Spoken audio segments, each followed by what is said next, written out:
as she flies, and she never hollers cuckoo till the 4th day of July.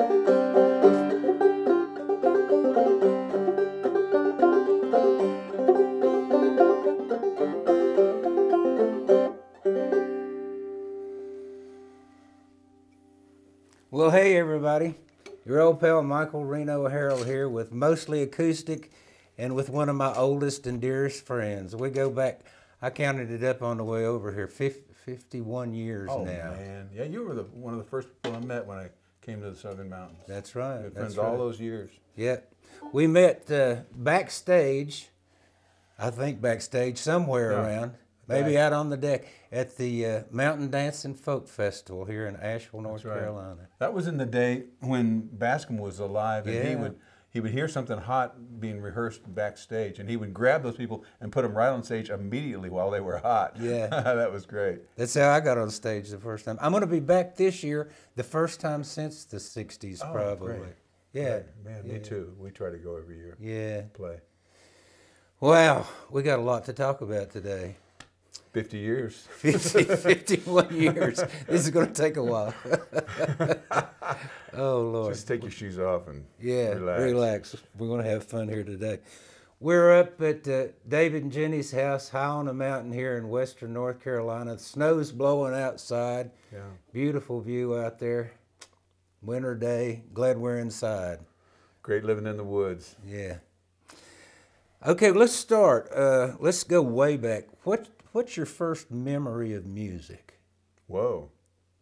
What's the first thing that sort of comes to mind when you look back at your early days? You know, all my male relatives played the bones, going back to my great-great-grandfather. And I would say that the most unusual memory was my Uncle B. We called him. He was my great uncle, actually. And he was born in the 1880s, and he had a trach hole, and he smoked non-filtered Camel cigarettes through that trach hole, and he could blow smoke rings through that. And he loved to sing through the trach hole, and so it'd be like jingle bells while we'd be playing the bones. You know, let's see if we got some around here. Can you get those 2 wooden bones sticking out of that cup there? Yeah. So this is why I like unusual music, I think. But he's doing stuff like jingle bell, jingle all the way. Oh, what fun it is to ride in a one-horse open sleigh. Hey, nice song, Uncle B. I never did forget how to sing. You know, that was my first memory. Well, you started out as a drummer yourself. You've been a percussionist all your life, haven't you? That's right. Yeah, I was 14 when my parents said, no, you can't take the drum. We're not going to pay for that. And I said, well, I'll pay for it myself. And so I did, and had a wonderful teacher out in California. Well, now, you grew up in Texas. You were born in Texas, or you spent your 10 years Well, the whole so? family was in Texas. Yeah. My dad was an inventor, and Sputnik just went up, and so he wanted to start an electronics company out in California.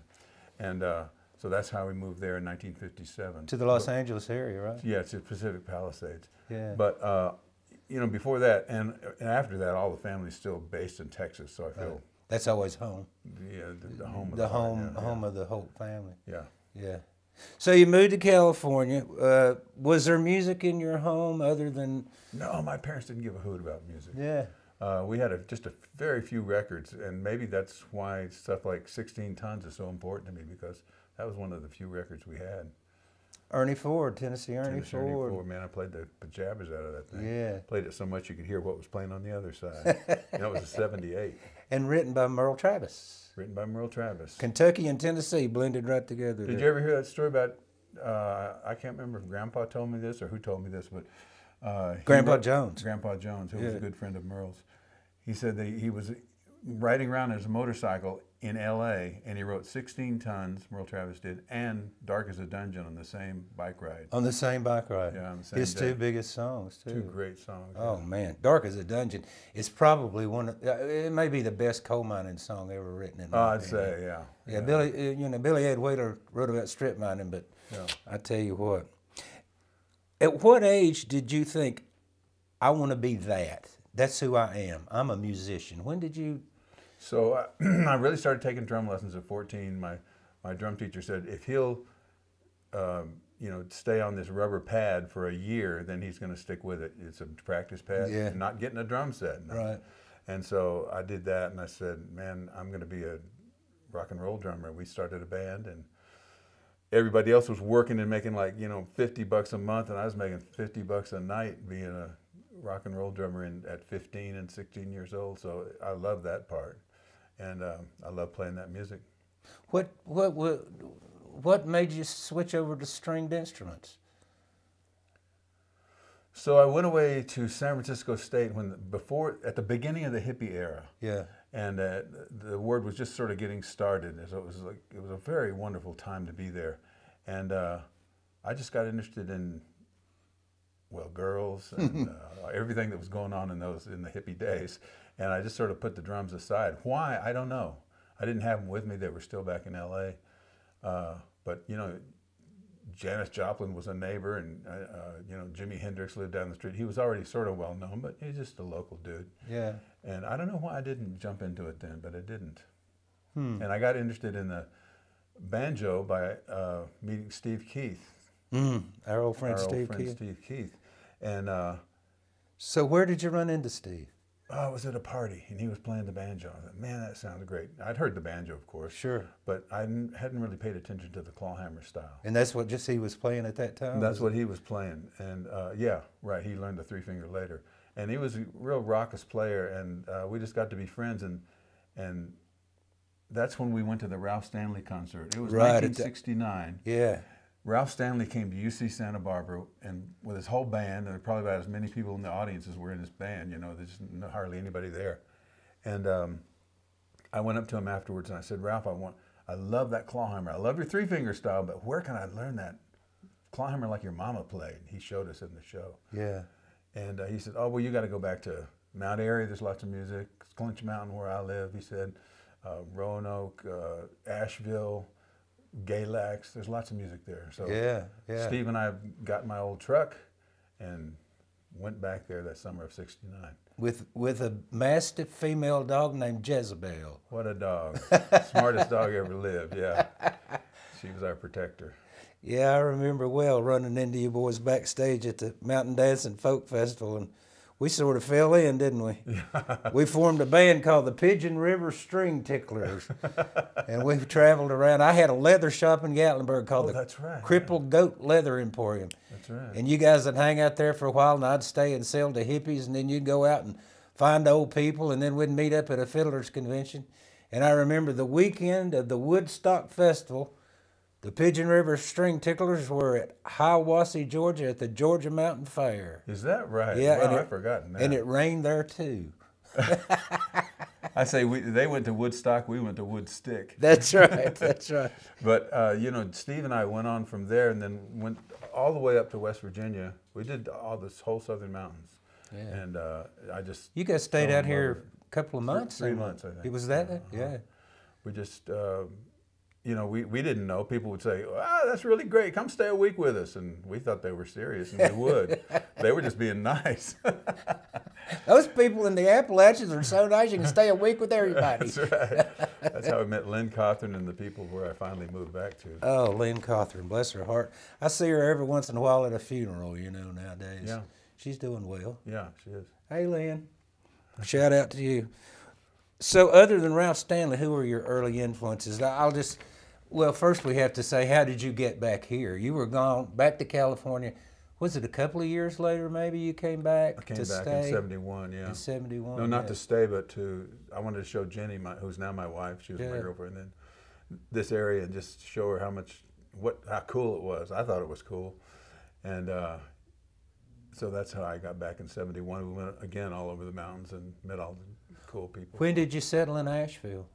73 is when I finished college. Yeah. My grandmother died, left me a 10-year-old Chevy 2 with 10,000 miles on it and $2,000. I said, this is a sign. This is a sign. I need to go to Western North Carolina. I packed everything I had in the back of that Chevy 2 and drove back here. And brought Jenny with you then? No, she had to think about it a little bit more. She'd been here another 3 months. It took her a long time to adjust. Let me see if I can adjust to grits every day. I was already from the South, so kind of relating and, well, you know. There's so much, you know, when I grew up, you know, my people are all from Buncombe County, but I grew up in East Tennessee, and a lot of times when I go to other parts of the world, people say, you sound like you're from Texas. There's a big connection with this part of the world in Texas anyway. Oh yeah, all my family, the guy that played the Bones, the great-great-grandfather, he was from Alamance County, and he moved to Texas in 1858. So they were all North Carolinians originally. So you came back here and said, this is what I'm going to be. I'm going to be a North Carolina guy.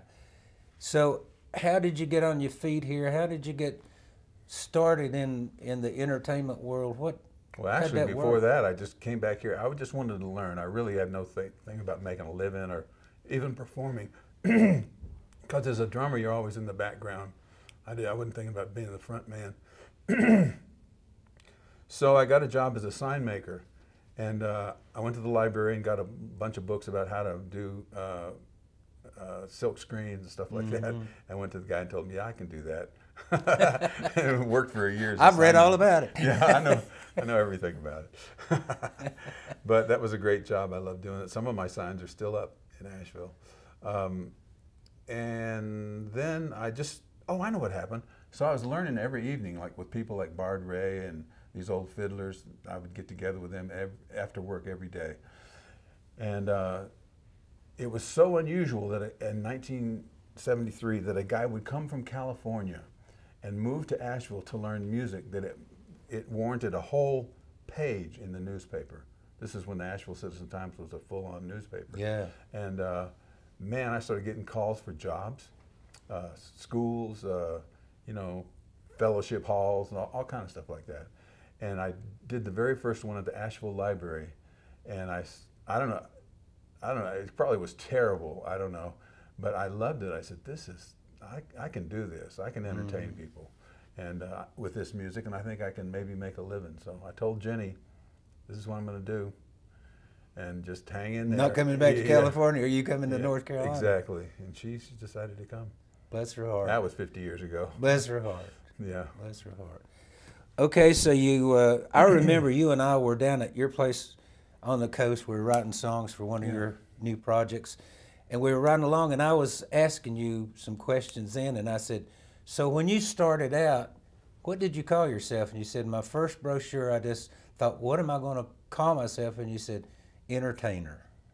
And that's what you are. That's what you've been all these years. I've said it before, and I'll say it again. I'll look right in the camera and say it. You've done more to preserve and promote the culture of my people's mountains than anybody who was ever born here, David. Hey, man, thanks for noticing. I appreciate it. Well, everybody says that. And I think it's really evident. Let's talk a little bit about media. Folkways started out on North Carolina Public Television when? 1980. 1980. Yeah, that's been over 3 weeks. And it's been going on all these years. They still play it. Yeah, they still play it. Now it's like some ancient relic. I still see them, yeah. I got the collar and sticking out of the shirt that goes like this. Yeah. Yeah. But great. For folks in Canada and California and Europe, explain a little bit about what that show, how it started out, and what it was, and what it is. So it was on the public television channel in North Carolina, and we would go around and visit potters, musicians, weavers, anybody doing a folk art. And this is when all these wonderful old people were still alive, like Stanley Hicks, who made that banjo hanging on the wall there. He taught me or showed me about how to make moonshine. You know, there were just all these skills that people had that we would go look at, all folk skills. Mm-hmm. And there were 35 shows, I think, and they just show them over and over, which is great. I love that. So how did you land that gig? They came to you and said, would you do this? Or?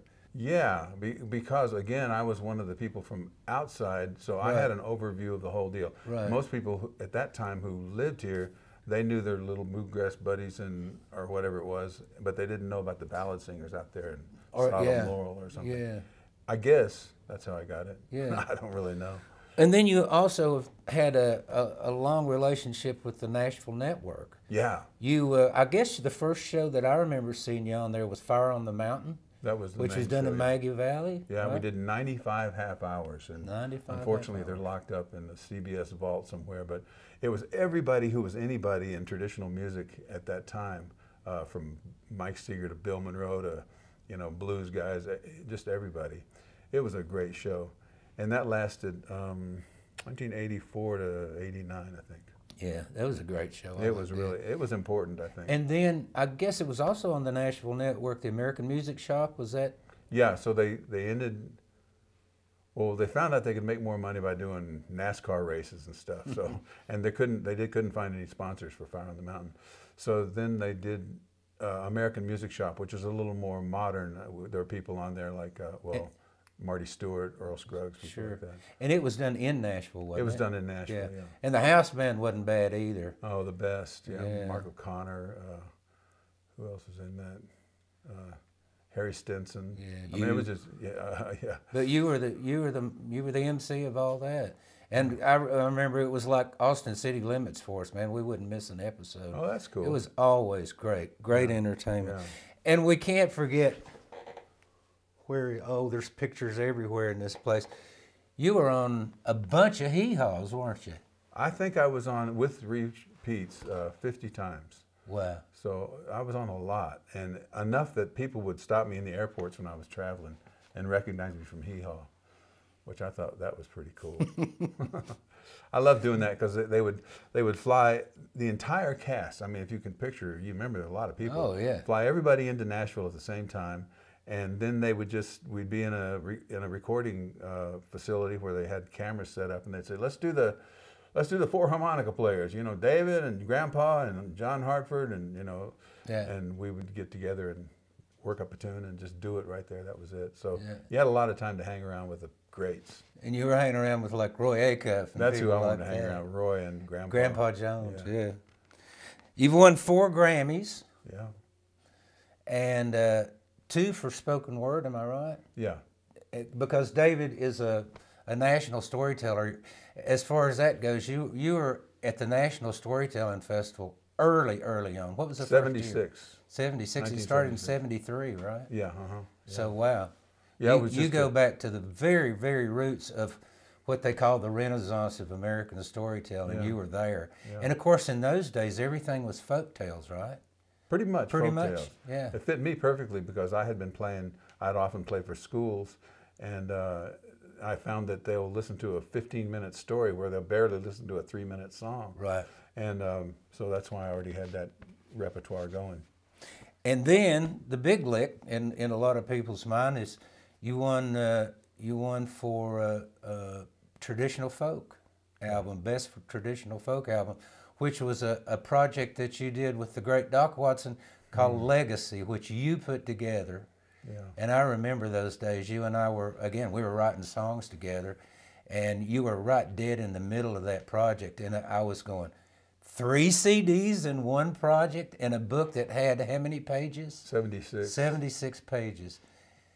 You were I remember you had a photograph of you and Doc on stage, and you'd had a guy make a painting of that photograph. And you and I were sitting and looking at it, and I said, I'd use the photograph, man. It's got so much more detail, and your facial expressions are just better.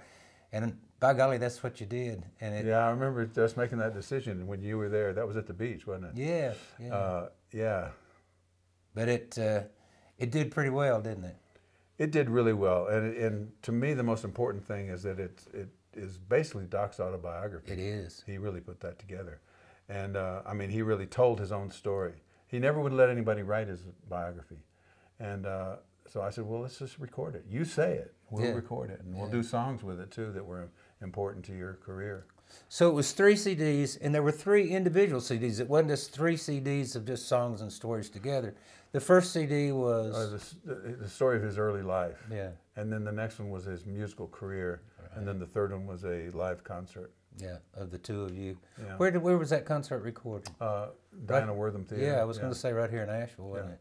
Yeah. If you haven't got a copy of it, you need it. If you're a Doc Watson fan or a David Holt fan at all, you definitely need to get a copy of that. I just get it out sometimes and just listen to it over. I've listened to it 1,000 times probably because his voice it's almost like he's speaking poetry. It is. It's just beautiful.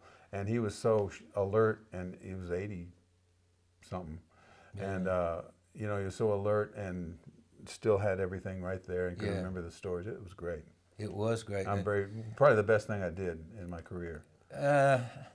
It's the favorite thing of mine. I mean, because I've always been a big David Holt fan and a big Doc Watson fan, and it certainly needed to be documented. And you did just well. I guess the Grammys sort of speak for that. That was so exciting, and then that put us on the road for the next 14 years.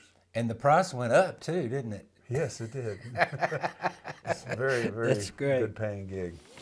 Well, we're going to look at some of your old instruments in a minute, but first I have to say, you surprised me. I came to visit you and Jenny, I don't know, a few years back, and I'm like, wow, who did this painting? And you said, oh, that's me. And I had no idea that you were into visual arts, but boy, you were really amazing, doing amazing stuff. I mean, you're a great artist too. Well, I do art, so I don't have to pay somebody to do my CD covers. You do a good job. Well, and we're going to show some of your art while we're talking about it. Yeah. So I started with photography, and then I wanted to find a way of taking the pictures I'd taken of my mentors and make more of a painting situation and interpret it in some way. So that's where these come from. Well, it's unlike anything else I've ever seen. It's just it's pretty stunning work, stunning work. Thank you, man. I tell you what. Well, let's talk about some of these old guitars you got here. I would like to start, because I am such a fan of Gibson LOOs. This guitar right here is not only one of the finest examples of an old Gibson LOO that I've seen. Sounds great, looks great, but this guitar has a great history.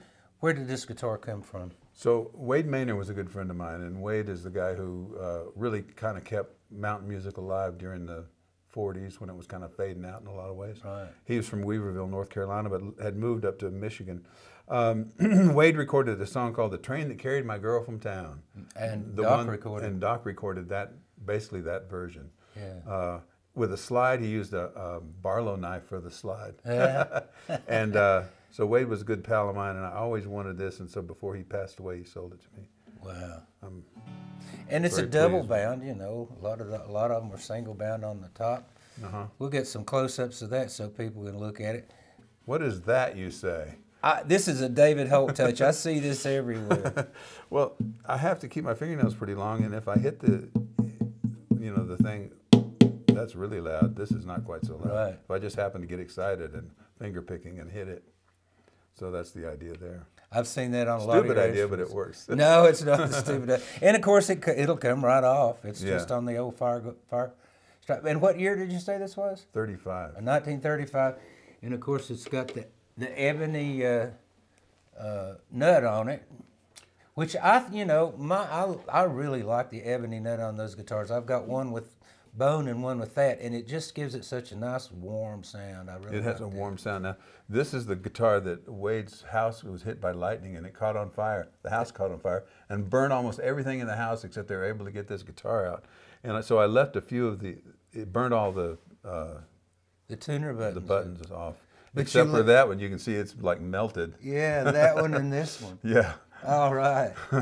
It survived. Way to go, baby. With that big honking Gibson neck, boy. Yeah. Feels great. That's a good one. There's another piece of history behind us that's also North Carolina history. Let's see, where's the electric? That one back there. Oh, yeah.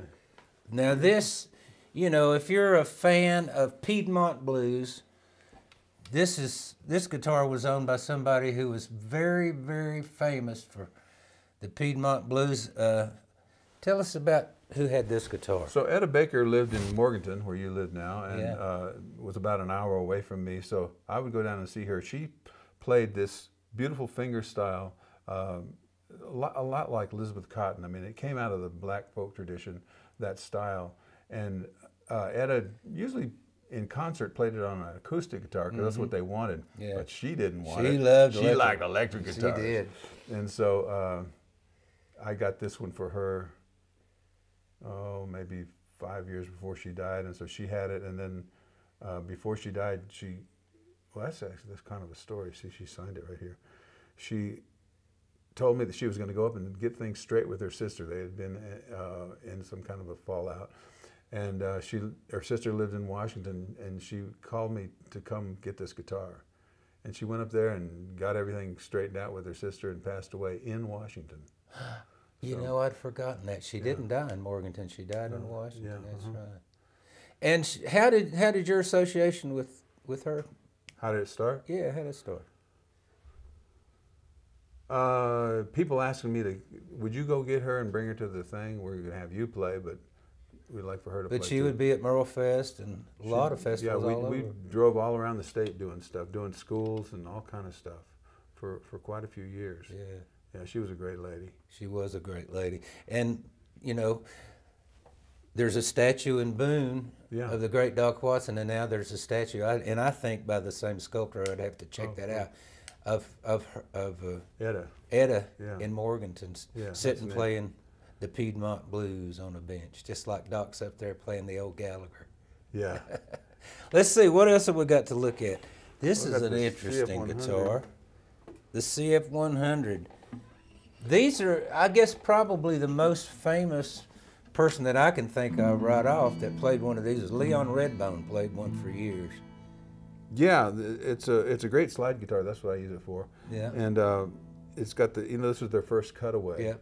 And it was 1950s, I think, 52, something like that. Yeah. And it's just got a real Gibson-y tone. Oh, it's got a tone. great tone. Yeah. And especially for slide, you can hear it's got that sort of, it almost sounds a little resonated, doesn't it? It's got it's got a kind of a tinny thing going for it, as Gibsons do. You know, there's another one of those not far from here. Our old friend Danny Bishop, his dad had one, and Danny's got that guitar that his dad had, the one that he learned to play on. Did you have it this beat up, though? No, it wasn't quite that beat up. This guitar's been through a lot. Yeah. And you've got the padding on it as there, well. I do. You got me busted, yeah. The David Holt pick guard on there. I think the tuners have been changed out, but other than that, boy. Now, where did you find this guitar? I have the original tuners, but they just didn't work very well. So. But, and they still make these. Yeah. I got this from a guy who I was teaching at the Swanano Gathering. Yeah. And this fellow came and had this guitar. And I said, man, that is a great guitar. Would you sell that? I'd love the look of that on stage, because all the other ones are like pretty and, you know, just beautiful instruments. He said, no, I don't want to sell it.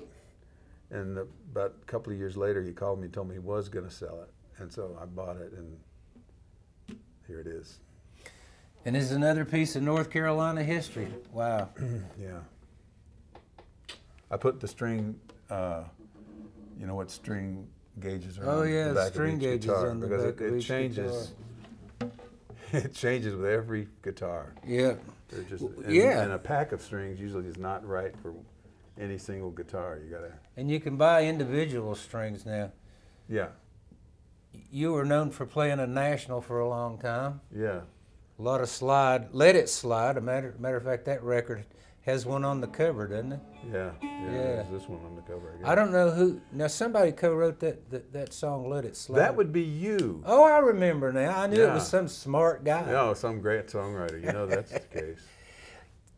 Here's what you're probably the known for the best. Yeah. And this banjo is, of course, made by the Deering Banjo Company, and you've been sort of a worldwide representative for those banjos. I have. You know, they were the only people that would do this for me.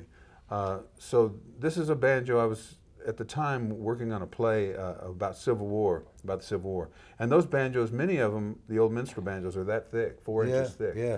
And nobody else wanted to mess with that, but. Yeah, a typical banjo is like half that thick or something. Yeah, 3 little inches. less, little more maybe. And the reason I wanted that is to get this effect, you know, more wooden sound, deeper hollow sound. And there's no tone ring in here, no metal tone ring. No metal tone ring, just straight onto the wood. Right up to it. And want to know who signed it? Yeah, just read some of the names on the head there. There you got your Grandpa Jones, Ralph Stanley, Doc and Merle Watson, Bill Monroe, Earl Scruggs, Roy Acuff, Wade Maynor, and Mike Seeger. Mike Seeger, the great Mike Seeger. Yeah. Another famous guy in the world of old time music. Well, he affected people like you and me so much, Yes, he because did. he was very in a lot of ways academic about it, but he played it too. Yes, he did. And he appreciated other people playing it. With the New Lost City Ramblers. With the New Lost City Ramblers, man. Those guys were very important to us. They were. They were. Our generation. I remember being at Galax one year, and we had a little tent set up behind the bleachers on the first base side. Had a little, shelter top coming out from the front where we could get under out of the sun. And it came one of those typical August thunderstorms. And we were standing under that rain flap, I don't know, me and some boys from the New Deal String Band, I guess. Oh, yeah. And here come Mike Seeger just running in that storm, and he had an old brown case using it for an umbrella to keep the rain off of him. And he said, and we were, come over here, Mike, get out of the rain. And he came, ducked under there with us and huddled that case up next to him. I said, what you got in that case? He said, oh, it's a D45 somebody loaned me. In the rain, huh? That old brown case would be worth more than that guitar costs new that's now. Funny. Man, he had some pretty instruments. Yeah, he was a great guy. Well, let me show you an instrument that's not pretty and is very simple. That one of the things I like is going around the mountains finding people that played weird stuff, like the mouth bow. Had you ever seen this before? No? I had seen you play one, and I remember years ago seeing Buffy St. Marie play one. Oh, that's true. Yeah, she did. Hers is a little different, but basically the same idea. You put it up to your mouth, not in your mouth, and you can move the mouth around and make a different note. Can I do a song for you? Sure. So this is a song I wrote about the drovers. Mostly I do traditional music, but I always continue to write with you and other folks. Anyway, this is a song about the drovers that drove cattle and hogs from here to Charleston back in the early 1800s. And they drove turkeys as well. And they drove turkeys, wild turkeys, from here to Charleston. Yeah. Seems impossible, but here's their story.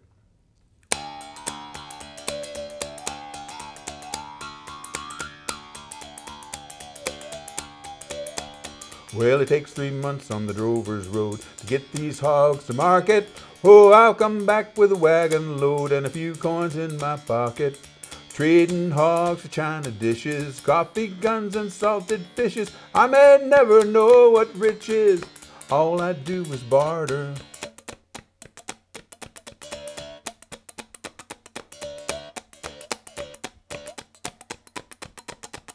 Drover's work is never done. He's going or he's coming. I'll drive these hogs to Charleston, 10,000 hooves a drumming. Trading hogs for china dishes, coffee guns and salted fishes. I may never know what rich is. All I do is barter.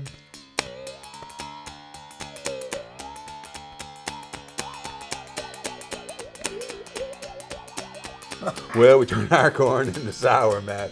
From sour mash to whiskey, it'll keep 'em warm on a winter's night and make their lovin' frisky.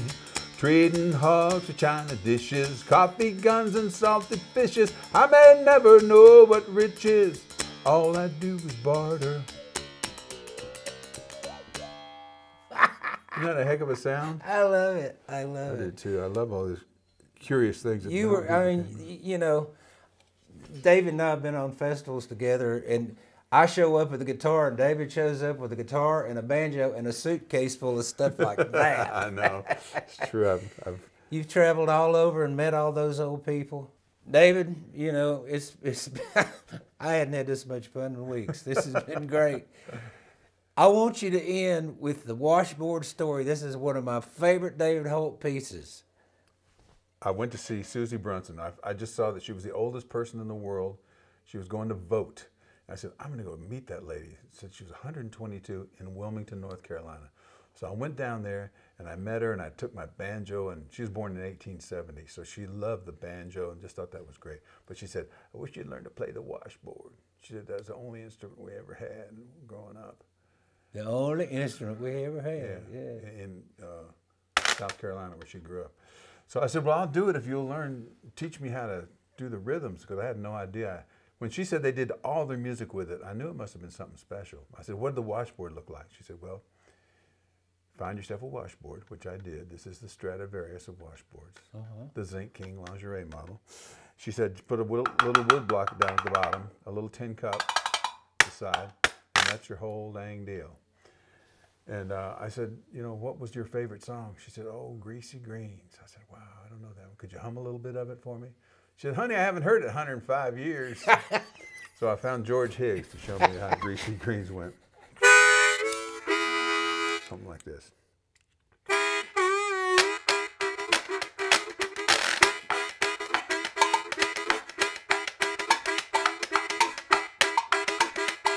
Now way down south where I was born, didn't raise nothing but cotton and corn. Green tomatoes and black-eyed peas, oh good Lord, them greasy greens. And that's what I want now. Hey, pretty mama, you just got them done. Soft and easy, good and greasy. How I love those greasy greens. Crazy about my greasy greens.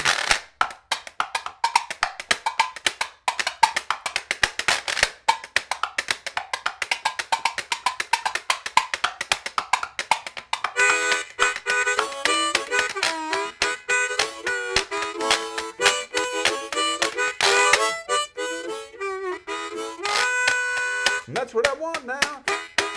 Hey, pretty mama, I just got them done. Soft and easy, good and greasy. How I love those greasy greens. Crazy about my greasy greens. Crazy about my greasy greens. Crazy about my greasy greens.